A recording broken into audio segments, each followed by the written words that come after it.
वनराज तो पूरी कोशिश करता है कि अनुपमा हार जाए और वो कभी भी कंपटीशन में भाग ले ना पाए, तो इसके लिए वो प्लानिंग बनाता है। लेकिन इससे पहले अनुपमा की मुलाकात अनुज से हो जाती है। बात करें एपिसोड की स्टार्टिंग की, तो एपिसोड की स्टार्टिंग घर से होती है। जैसे घर पे आती है तो यहाँ पे तो वनराज नहीं करके आया था, ये टीटू से मिली थी और इसने टीटू को वादा किया है। अब घर पे आने के बाद में यहाँ उसकी बहुत इंसल्ट कर देता है। अब तोसू भी उसके खिलाफ बोल रहा होता है। वो साफ बोल देता है कि डिम्पी का भविष्य मैं तय करूंगा और डिम्पी की शादी तुम किसी और से नहीं करवा सकती। लेकिन घर वाले तो ये बोलते हैं डिम्पी से कि यार तुम खुद के लिए स्टैंड लो, तुम खुद के लिए बोलो। लेकिन वो तो इतनी डरपोक होती है कि चुपचाप वहां पे खड़ी हो जाती है और बस उसके फैसलों को एक्सेप्ट करने लगती है। लेकिन अब अनुपमा भी बहुत सैड हो जाती है और जो यहाँ ये बेइज्जती करते हैं ना उसके, इसके कारण तो वो और ज्यादा ही टूट जाती है। हालांकि बापूजी इसकी बात को समझते हैं और जब ये दोनों ही गार्डन में बैठे हुए होते हैं तो वहाँ अनुपमा कंपटीशन के बारे में बताते हैं। बाबूजी इसे बोलते हैं, इसे मोटिवेट करते हैं कि तुम्हें पार्टिसिपेट करना चाहिए। लेकिन बात सत्य ये भी है कि अनुपमा को उतनी नॉलेज नहीं है खाने की। लेकिन जो कंपटीशन होने वाला उसमें इंटरनेशनल लेवल की आने वाले हैं, तो घोड़ों की रेस में गधे को दौड़ाओगे तो सही तो नहीं ना होगा। अब ये बातें उसको समझ में आ रही होती है। हालांकि बापूजी को ये बातें समझ में नहीं आती, बट फिर भी वो मोटिवेशन दे देते हैं, तो जिसके कारण ये अप्लाई कर देते हैं। इधर अनुज भी कहीं ना कहीं जो मंगलसूत्र पहनी हुई होती है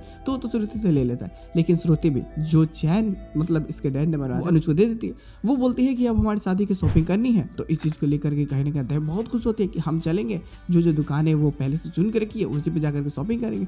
और हाँ, यहीं पे तो जाकर के मुलाकात होती है। हालांकि इसके साथ एपिसोड की एंडिंग कट जाती है, बट पोस्ट क्रेडिट सीन मजेदार होता है। अब अध्या बाकी सभी लोग जाते हैं दुकान पे और साड़ियाँ देखने लगते हैं। लेकिन उसमें से एक साड़ी जो अनुज को बहुत ज्यादा ही पसंद आती है वो वही साड़ी होती है जो अनुपमा पहन करके जस्ट कुछ टाइम में बाहर आती है। और हाँ, उसको उस साड़ी में देख करके इसे बहुत अच्छा भी लगता है। लेकिन यहाँ पे ना सबसे बड़ी दिक्कत अनुपमा के लिए हो जाती है कि श्रुति चाहती है कि जो भी वो कपड़े अनुज के लिए खरीदने वाली है वो कोई और नहीं बल्कि अनुपमा ही सिलेक्ट करे, तो उसे लेकर के चली जाती है। अब दोस्ती है तो वादा, ये सभी उसे इमोशनली ब्लैकमेल करती है। अब अनुपमा बिना चाहते हुए भी अनुज के लिए कपड़े खरीदवाती है और अपने पसंद की जो भी चीजें खरीदवाती है वो तो अनुज की फेवरेट होती है, तो उसे भी बहुत पसंद आ जाता है। वो तो सोचता है कि चलो ठीक है, इसी बहाने कम से कम मुलाकात तो हुई, मतलब समझो कि एक दूसरे से टकरा भी जाते हैं, और जो सच में काफी बेहतरीन भी होता है।